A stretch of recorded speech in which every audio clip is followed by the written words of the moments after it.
क्योंकि ज्ञान शक्ति लाया है दीप जलाने की शक्ति भरपूर, क्योंकि ज्ञान शक्ति लाया है दीप जलाने की शक्ति भरपूर। नमस्कार दोस्तों, ज्ञान शक्ति यूट्यूब चैनल में आप सभी का हार्दिक स्वागत है, अभिनंदन है। मैं चित्राराम प्रजापति IAS प्री की स्पेशल क्लास चल रही है जिसमें बौद्ध धर्म के बारे में अध्ययन कर रहे हैं। बौद्ध धर्म के भाग 14 के बारे में आज अध्ययन करेंगे। बौद्ध धर्म में बेसिकली हमने पढ़ा था बौद्ध साहित्य के बारे में। बौद्ध साहित्य को दो भागों में बांटा गया, एक हीनयान का साहित्य और एक महायान का साहित्य। हीनयान के साहित्य के बारे में हमने अध्ययन कर लिया। हीनयान के साहित्य में किन किन को अध्ययन करते हैं, किन किन का तो बता देना। हीनयान साहित्य में त्रिपिटकों का अध्ययन करते हैं जिसमें शुद्ध पिटक, विनय पिटक और अभिधम्म पिटक का अध्ययन करते हैं। और 3 और ग्रंथ है जिनका भी अध्ययन करते हैं, मिलिंदपनो, दीपवंश और महावंश। इन 3 ग्रंथों का और 3 पिटकों का अध्ययन किया जाता है। किसमें बोलो, किसमें? हीनयान साहित्य में। और हीनयान साहित्य की भाषा पूछे तो बता देना पाली भाषा में हीनयान साहित्य रचित है और महायान साहित्य रचित है किसमें? संस्कृत भाषा में। अरे बोलो किस भाषा में? संस्कृत भाषा में। कौन सा साहित्य? महायान। बौद्ध धर्म के महायान साहित्य से संबंधित ग्रंथ है वो संस्कृत भाषा में है और बौद्ध धर्म के हीनयान साहित्य से संबंधित ग्रंथ है वो किस भाषा में? पाली भाषा में। और संपूर्ण बौद्ध धर्म की भाषा पूछे तो बता देना कौन सी? पाली भाषा। और जैन साहित्य की भाषा पूछे तो बता देना क्या क्या बताओगे? प्राकृत भाषा। तो विशेष रूप से ध्यान रख लोगे ना, महायान साहित्य की भाषा संस्कृत है। विशेष रूप से वेरी वेरी इंपॉर्टेंट है, महायान साहित्य की भाषा संस्कृत और हीनयान साहित्य की भाषा पाली। तो शुरू करते हैं आज किसके बारे में? हीनयान साहित्य के बारे में हमने संपूर्ण अध्ययन कर लिया। आज हम पढ़ेंगे महायान साहित्य के बारे में, बौद्ध धर्म के महायान साहित्य के बारे में। तो शुरू करते हैं बौद्ध धर्म का महायान साहित्य। महायान बौद्ध साहित्य, महायान बौद्ध साहित्य। महायान बौद्ध साहित्य के बारे में अध्ययन करते हैं। विशेष रूप से ध्यान रखना महायान साहित्य के बारे में आपको क्या जानकारी ध्यान रखनी है। बेसिकली विशेष रूप से ध्यान रखोगे महायान साहित्य बेसिकली महायान साहित्य से संबंधित सभी ग्रंथ सामूहिक रूप से वैपुल्य सूत्र के नाम से जानते हैं। महायान साहित्य के संपूर्ण ग्रंथों को एक नाम से पुकारा जाए तो नाम क्या? वैपुल्य सूत्र। तो महायान के संपूर्ण साहित्य,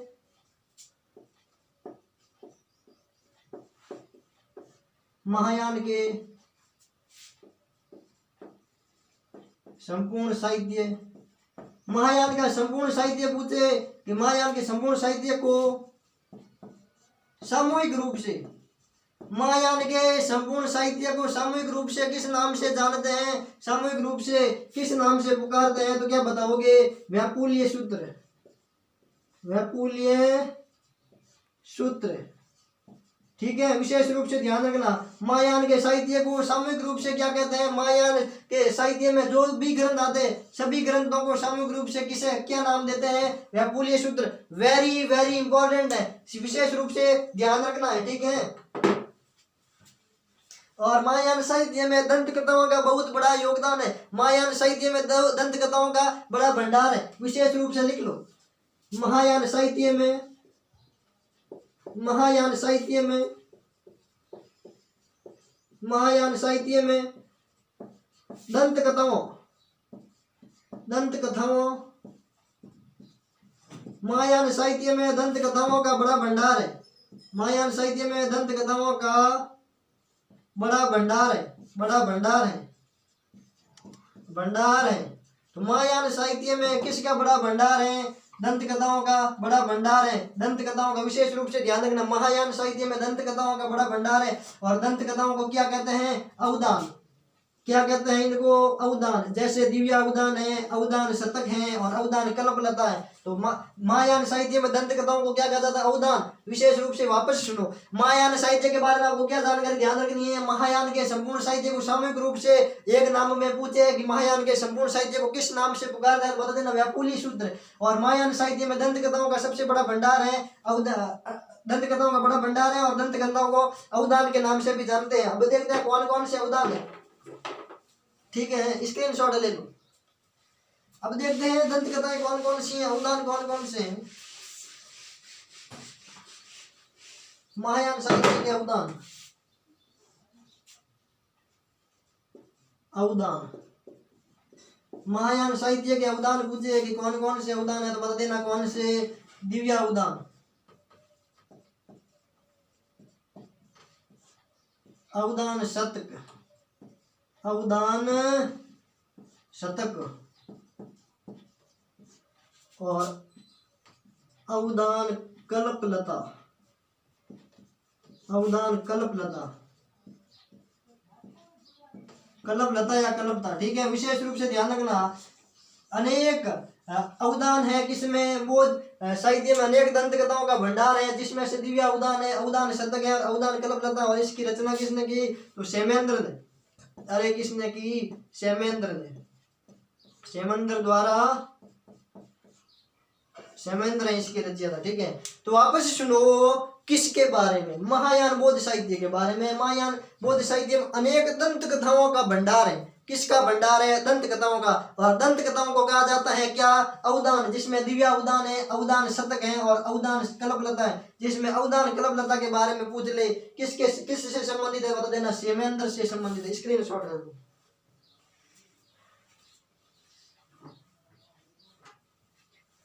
ले लिया ना। अब देखते हैं कि संपूर्ण बौद्ध साहित्य, महायान बौद्ध साहित्य को व्यापुली सूत्र कहा जाता है। क्या कहा जाता है, संपूर्ण बौद्ध साहित्य को, देखो संपूर्ण बौद्ध साहित्य, इनको व्यापुली सूत्र कहा जाता है। व्यापुली सूत्र, व्यापुली सूत्र किसको कहा जाता है, तो संपूर्ण बौद्ध साहित्य को, संपूर्ण बौद्ध महायान साहित्य को क्या कहा जाता है, व्यापुली सूत्र। और व्यापुली सूत्र में कौन कौन से ग्रंथ आते हैं, तो क्या क्या बताओगे, प्रज्ञा पारमिता, क्या क्या आते हैं, प्रज्ञा पारमिता, प्रज्ञा पारमिता, लंका अवतार, लंका अवतार, लंका अवतार, ललित विस्त्र, ललित विस्तर, तथागत, तथागत गुणगान, गुण ज्ञान, गुण ज्ञान, सुवर्ण प्रभास, सुवर्ण प्रभास, सुवर्ण प्रभास हो गई है।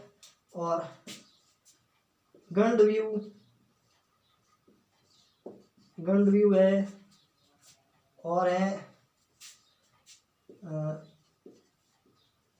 सद्धर्म, सद्धर्म, सद्धर्म पुंडरीक, सद्धर्म पुंडरीक। विशेष रूप से ध्यान रखना इनका, लंका अवतार है, प्रज्ञा पारमिता, गंडव्यू है, तथागत गुणगान है, ललित विस्तर है, सुवर्ण प्रभास है। और एक ग्रंथ है क्या, एक है दस भूमीश्वर, दस भूमीश्वर, दस भूमीश्वर, दस भूमीश्वर। और एक है समाधि, समाधि राज, समाधि राज, समाधि राज, ठीक है।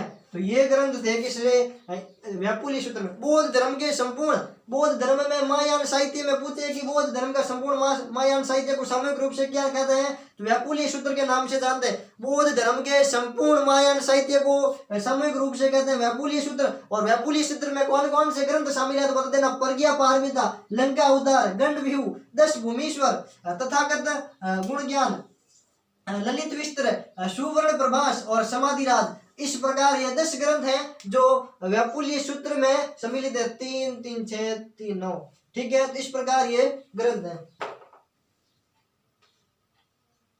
एक है अष्टशैसरिका, 10 है कुल, ठीक है। एक का नाम है अष्टशैसरिका, अष्टशैसरिका,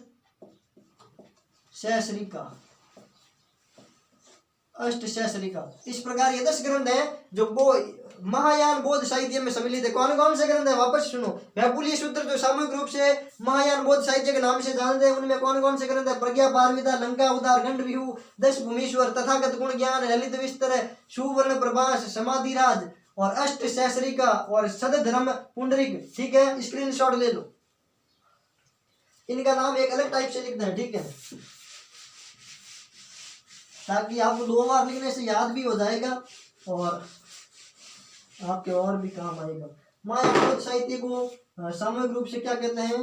वैपुल्य सूत्र। क्या कहते हैं? वैपुल्य वैपुल्य सूत्र। वैपुल्य सूत्र में 10 ग्रंथों को शामिल करते हैं जिसके नाम इस प्रकार है, देखते हैं। ठीक है, एक का नाम है प्रज्ञा पारमिता। प्रज्ञा पारमिता, अरे क्या नाम है? प्रज्ञा पारमिता, लंका अवतार, लंका अवतार, ललित विस्त्र, ललित विस्त्र, ललित विस्त्र के पश्चात है तथागत गुण ज्ञान, तथागत गुण ज्ञान, तथागत गुण ज्ञान। अगला है सुवर्ण, सुवर्ण प्रभास, सुवर्ण प्रभास। अगला है सद, सद धर्म पुंडरिक, सद धर्म पुंडरिक। ठीक है, अगला लिखते हैं अष्ट सहस्रिका, अष्ट सहस्रिका। एक है समाधि राज, समाधि राज। एक का नाम है गंड व्यूह, गंड व्यूह। ठीक है, कितने हो गए? 3 3 6 3 9। और एक का नाम है क्या? 10 भूमीश्वर, 10 भूमीश्वर। इस प्रकार ये 10 ग्रंथ हैं जो वैपुल्य सूत्र में सम्मिलित है। वैपुल्य सूत्र में कौन कौन से ग्रंथ शामिल है, क्या क्या बताओगे? प्रज्ञा पारमिता, लंका अवतार, ललित विस्त्र, तथागत गुण ज्ञान, सुवर्ण प्रभास, सद धर्म पुंडरिक, अष्ट सहस्रिका, समाधि राज, गंड व्यूह और 10 भूमीश्वर। इस प्रकार यह 10 ग्रंथ है किसमें? महायान बोध साहित्य में। विशेष रूप से ध्यान रखना। अब इनका नाम लिखते हैं, नाम तो लिखिए। अब एक के बारे में डेप्थ में जानकारी प्राप्त करते हैं। अब देखते हैं प्रज्ञा पारमिता के बारे में क्या जानकारी मिलती है उसके बारे में। स्क्रीनशॉट ले लो। ठीक है, स्क्रीनशॉट ले लिया ना। और कोई डाउट हो तो कमेंट बॉक्स में लिख देना। सभी मेरे बड़े भाई बहनों, मेरे साथियों, मेरे छोटे भाइयों, सभी से प्लीज रिक्वेस्ट है। अब देखते हैं, पहला ग्रंथ लेते हैं प्रज्ञा पारमिता। अरे कौन सा ग्रंथ बोलो? प्रज्ञा पारमिता। प्रज्ञा पारमिता के लेखक पूछे तो क्या नाम बताओगे? प्रज्ञा पारमिता के लेखक पूछे तो बताओगे क्या रे? अरे बोलो क्या बताओगे? प्रज्ञा पारमिता के लेखक है कौन? नागार्जुन। अरे कौन? नागार्जुन। विशेष रूप से ध्यान रखना, very very very very important है। प्रज्ञा पारमिता के लेखक पूछे तो आंसर क्या बताओगे? नागार्जुन। ठीक है ना। और प्रज्ञा की प्राप्ति इसमें विशेष रूप प्रज्ञा की प्राप्ति पर विशेष बल दिया गया है। इसमें प्रज्ञा का मतलब है शून्यवाद, शून्यवाद पर विशेष बल दिया गया है। शून्यवाद पर, शून्यवाद प्राप्ति, शून्यवाद प्राप्ति पर विशेष बल दिया गया। अरे क्या दिया गया है? विशेष बल दिया गया, विशेष बल दिया गया। बोलो कोई डाउट है? वापस सुनो। प्रज्ञा पारमिता के बारे में क्या जानकारी ध्यान रखनी है? लेखक पूछे तो बता देना नागार्जुन। और इसमें प्रज्ञा अर्थात शून्यवाद की प्राप्ति पर विशेष बल दिया गया। किस पर विशेष बल दिया गया? किसको प्राप्त की प्राप्ति पर विशेष बल दिया गया? तो प्रज्ञा की प्राप्ति पर विशेष बल दिया गया है। ठीक है। और ये महायान साहित्य की महत्वपूर्ण दार्शनिक पुस्तक भी है। महायान साहित्य की महत्वपूर्ण दार्शनिक पुस्तक, महायान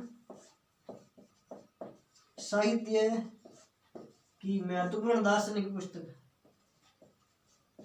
महत्वपूर्ण महायान साहित्य की महत्वपूर्ण दार्शनिक पुस्तक, दार्शनिक पुस्तक। विशेष रूप से ध्यान रखना, क्वेश्चन आता है कि महायान साहित्य की महत्वपूर्ण दार्शनिक पुस्तक प्रज्ञा पारमिता। प्रज्ञा पारमिता के लेखक नागार्जुन। और इसमें किसके बारे में बल दिया गया विशेष? तो शून्यवाद अर्थात प्रज्ञा की प्राप्ति पर विशेष बल दिया गया है। विशेष रूप से ध्यान रखना, स्क्रीनशॉट ले लो। अब देखते हैं अगला ग्रंथ ललित विस्त्र। किसके बारे में देखेंगे? दूसरा ग्रंथ लेते हैं ललित विस्तर। अरे बोलो कौन सा ग्रंथ? ललित विस्तर। ललित विस्तर 2 नंबर लगा कर लिखो, ललित विस्तर। ललित विस्तर। ललित विस्तर के बारे में आपको यह जानकर ध्यान रखनी है केवल कि यह बुद्ध के जीवन, इस ग्रंथ में बुद्ध के जीवन की अलंकृत कहानी मिलती है। बुद्ध के जीवन की, बुद्ध मतलब गौतम बुद्ध, सिद्धार्थ, महात्मा बुद्ध, बुद्ध के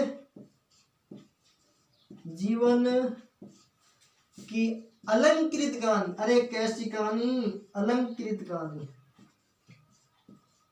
बुद्ध के जीवन की अलंकृत कहानी। बुद्ध के जीवन की अलंकृत कहानी किस में मिलती? तो आंसर बता देना, ललित विस्तर में। वेरी वेरी इंपॉर्टेंट है ललित विस्तर। ललित विस्तर के बारे में केवल इतनी सी जानकारी रखनी है, क्या? इसके बारे में, इसके जीवन की अलंकृत कहानी मिलती है किसके? महात्मा बुद्ध के, सिद्धार्थ के कहो, गौतम बुद्ध के कहो, अलंकृत जानकारी मिलती है ललित विस्तर में। और ललित विस्तर कई लोगों के द्वारा लिखा गया, किसी एक व्यक्ति विशेष के द्वारा लिखा गया नहीं है, इसलिए इसके कोई रचयिता के बारे में आपको नाम ध्यान नहीं रखना। केवल इतनी सी जानकारी ध्यान रखनी है, क्या? ललित विस्तर के बारे में, बुद्ध के जीवन की अलंकृत कहानी किसमें मिलती? ललित विस्तर में। प्रज्ञा पारमिता में आपको क्या जानकारी ध्यान रखनी? लेखक नागार्जुन। और ये बौद्ध महायान बौद्ध धर्म की एक दार्शनिक पुस्तक है। कौन? प्रज्ञा पारमिता। और प्रज्ञा की प्राप्ति पर विशेष बल दिया गया। प्रज्ञा पारमिता के बारे में ये जानकारी ध्यान रखिए। और ललित विस्तर के बारे में बुद्ध के जीवन की अलंकृत कहानी मिलती है ललित विस्तर में। अगला देखते हैं, तीसरा ग्रंथ है, तीसरा लेते हैं सद्धर्म पुंडरीक। तीसरा ग्रंथ थोड़ा सा इंपॉर्टेंट है। तीसरा है सद्धर्म पुंडरीक। पुंडरीक का मतलब क्या होता है? कमेंट बॉक्स में लिखो जल्दी से, सद्धर्म पुंडरीक। इसमें आपको क्या जानकारी ध्यान रखनी है? ये बौद्ध शाखा की उल्लेखनीय विशेषता का वर्णन करना है। बौद्ध शाखा की,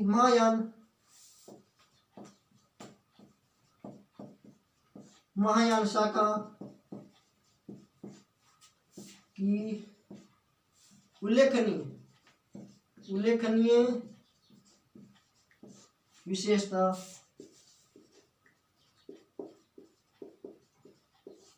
का उल्लेख का वर्णन। ठीक है, इसमें किसका वर्णन है? महायान शाखा की उल्लेखनीय विशेषता का वर्णन। और पुंडरीक का मतलब क्या होता है? विशेष रूप से सुनो। पुंडरीक का मतलब क्या होता है? पुंडरीक का मतलब होता है कमल। क्या होता है? कमल। क्या होता है? कमल का फूल आप जानते ही हो। तो पुंडरीक का मतलब कमल होता है, अर्थात कमल किसका प्रतीक है? पवित्रता का प्रतीक है, स्वच्छता का प्रतीक है। किसका प्रतीक? पवित्रता और स्वच्छता का। जिस प्रकार एक तालाब में कीचड़ में पंख यानी होता है कीचड़। देखो, पंख का मतलब होता है कीचड़। जिस प्रकार कमल एक कीचड़ में भी एक स्वच्छ और पवित्र रहता है, हरा भरा रहता है, खिला हुआ रहता है। ठीक है, पुंडरीक मतलब कमल तालाब में कीचड़ में, कितने गंदे कीचड़ में भी स्वच्छ रहता है, पवित्र रहता है। ठीक है, ठीक उसी प्रकार मनुष्य को भी इस सांसारिक मोह माया से परे होकर गौतम बुद्ध की तरह स्वच्छ और पवित्र रहना चाहिए। इसका मतलब यह है सत्य धर्म पुंडरीक, सत्य यानी सच्चा धर्म पुंडरीक कमल के समान सच्चा धर्म अपनाना चाहिए। ठीक है, मानव को। तो महायान शाखा की उल्लेखनीय विशेषताओं का वर्णन है। और पुंडरीक का मतलब कमल, मानव को संसार में कमल के समान रहना। जिस प्रकार एक कमल तालाब में गंदे कीचड़ में भी स्वच्छ और पवित्र रहता है, उसी प्रकार मानव को इस संसार में स्वच्छ और पवित्र रहना चाहिए। बोलो कोई डाउट है? ठीक है, तो महायान साहित्य में इस प्रकार के ये ग्रंथ थे जिनके बारे में आपको जानकारी ध्यान रखनी। उनके तो केवल नाम ध्यान रखने भाग्य के तो, और 3 ग्रंथों के बारे में इतनी सी जानकारी ध्यान रखनी है। अब देखते हैं बौद्ध धर्म के अन्य ग्रंथ। ये हीनयान और महायान साहित्य के ग्रंथ हो गए। अब देखते हैं अन्य ग्रंथों के बारे में। ठीक है, स्क्रीनशॉट ले लो एक बार।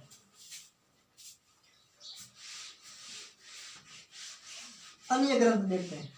महायान साहित्य कंप्लीट, हीनयान बौद्ध साहित्य कंप्लीट। हम देखते हैं बौद्ध धर्म के अन्य ग्रंथ। अरे बोलो किस धर्म के? बौद्ध धर्म के अन्य ग्रंथ। बौद्ध धर्म के अन्य ग्रंथ। बौद्ध धर्म के अन्य ग्रंथ पूछे कि भाई कौन कौन से ग्रंथ हैं, तो क्या नाम बताओगे? इसमें अलग अलग लेखक हैं। जैसे पहला लेखक है अश्वघोष। अश्वघोष के लिखा मतलब देखते हैं कौन कौन सी रचना की गई है। अश्वघोष ने किन किन ग्रंथों की रचना की, तो क्या क्या नाम बताओगे, क्या क्या नाम बताओगे, तो बता देना। अश्वघोष ने लिखा है एक तो बुद्ध चरित्र, बुद्ध चरित्र लिखा है, एक लिखा है सूत्र अलंकार, सारीपुत्र प्रकरण,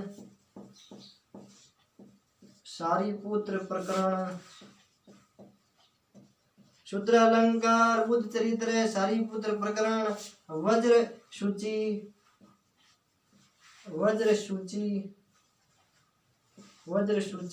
इस प्रकार के ग्रंथ लिखे हैं किसने, अश्वघोष ने। एक लिखा है सौंदरानंद, एक ग्रंथ का नाम है सौंदरानंद।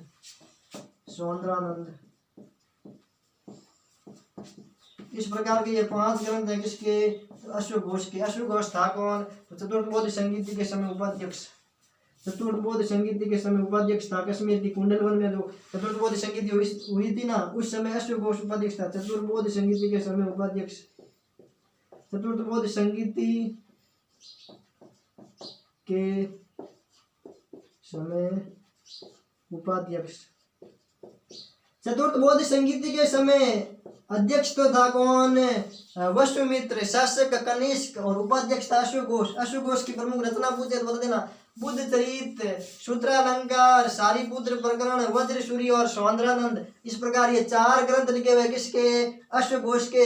ये बौद्ध धर्म के अन्य ग्रंथ के रूप में अध्ययन करते हैं। विशेष रूप से ध्यान रखना, विशेष रूप से कान खोल कर सुनो कि हीनयान साहित्य अलग है, महायान साहित्य अलग है, लेकिन बौद्ध धर्म के अन्य ग्रंथों के नाम पूछे तो बता देना अश्वघोष ने लिखे हैं 5 ग्रंथ, जिनके नाम पूछे तो बता देना बुद्ध चरित्र, सूत्र अलंकार, सारीपुत्र प्रकरण, वज्रसूरी और सौंदरानंद। और अश्वघोष था कौन, तो बता देना चतुर्थ बौद्ध संगीति हुई थी 102 ईसा पूर्व में कश्मीर के कुंडलवन में, जहां पर एक उपाध्यक्ष था अश्वघोष नाम का व्यक्ति, जिसने यह ग्रंथ लिखे थे। और चतुर्थ बौद्ध संगीति के समय अध्यक्ष पूछे तो बता देना किसका नाम, वसुमित्र का। अध्यक्ष तो वसुमित्र, उपाध्यक्ष अश्वघोष, और शासक कौन था, बोलो कौन, कनिष्क। ठीक है, स्क्रीनशॉट ले लो।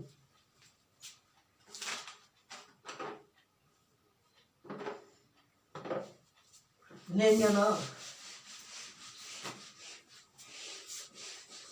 अन्य ग्रंथों में अगला देखते हैं, अगला क्या देखते हैं, वसुबंधु का ग्रंथ है।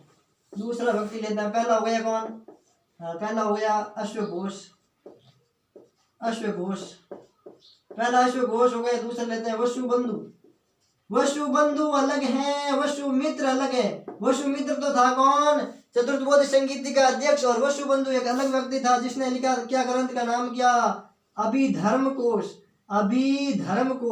अरे क्या नाम है, अभिधर्मकोश में वर्णन मिलता है। अभिधर्मकोश लिखा किसने, वसुबंधु ने। और अश्वघोष ने कौन कौन से ग्रंथ लिखे, तो क्या बताओगे, बुद्ध चरित्र, सौंदरानंद, सारीपुत्र प्रकरण, वज्रसूरी, इस प्रकार के ग्रंथ लिखे हैं अश्वघोष ने। ठीक है, अगला लेते हैं कौन, असंग नामक व्यक्ति ने एक ग्रंथ लिखा है, असंग ने क्या क्या लिखा है, तो क्या बताओगे। एक तो लिखा है महायान सूत्र अलंकार, महायान। केवल सूत्र अलंकार पूछे तो आंसर होगा अश्वघोष, लेकिन महायान सूत्र अलंकार पूछे तो आंसर क्या, महायान सूत्र अलंकार है किसका, असंग का। और एक लिखा था लंका उतार सूत्र।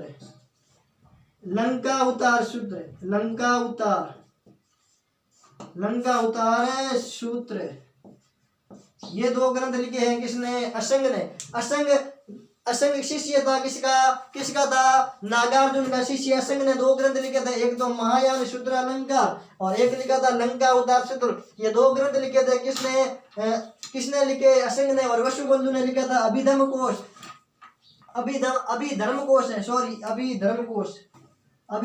है। ठीक है, अभिधर्मकोश। इस प्रकार ग्रंथ लिखे थे और अश्वघोष के थे, आपको ध्यान नहीं है, स्क्रीनशॉट ले लो।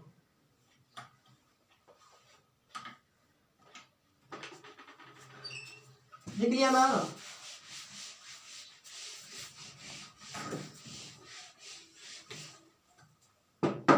अब देखते हैं आर्यदेव का ग्रंथ। 3 हो गए थे ना, 4 नंबर लिखो, आर्यदेव।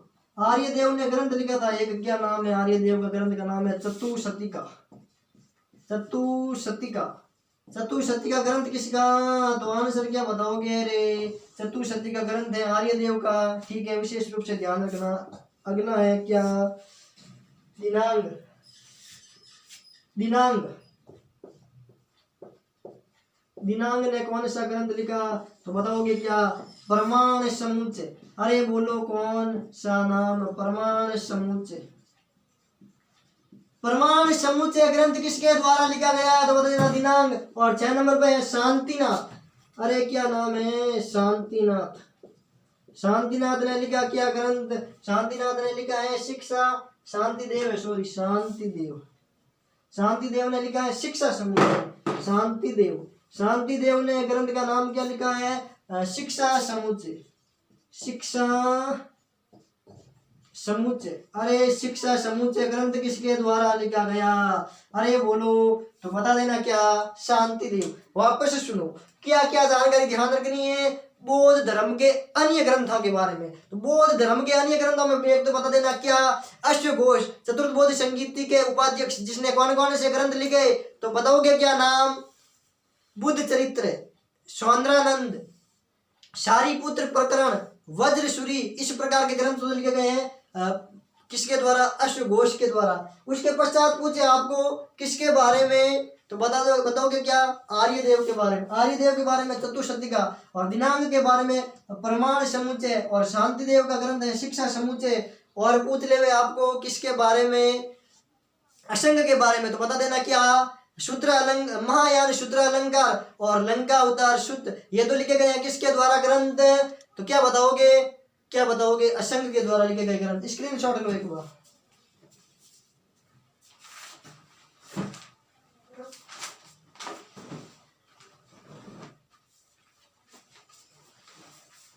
ले लिया ना? अब किसके बारे में देखते हैं? जातक कथाएं। जातक कथाएं क्या होती हैं उसके बारे में थोड़ी सी देख लेते हैं। उसके पश्चात बौद्ध धर्म में बौद्ध साहित्य कंप्लीट। तो जातक कथाएं, जातक कथा, जातक के बारे में क्या ध्यान रखनी है? महात्मा बुद्ध के जन्म से पूर्व की 84,000 कथाएं। महात्मा बुद्ध के जन्म की 84,000 पूर्व जन्मों की कथा।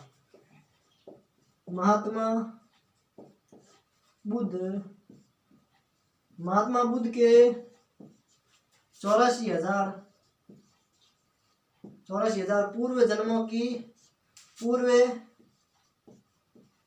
महात्मा बुद्ध के 84,000 पूर्व जन्मों की 500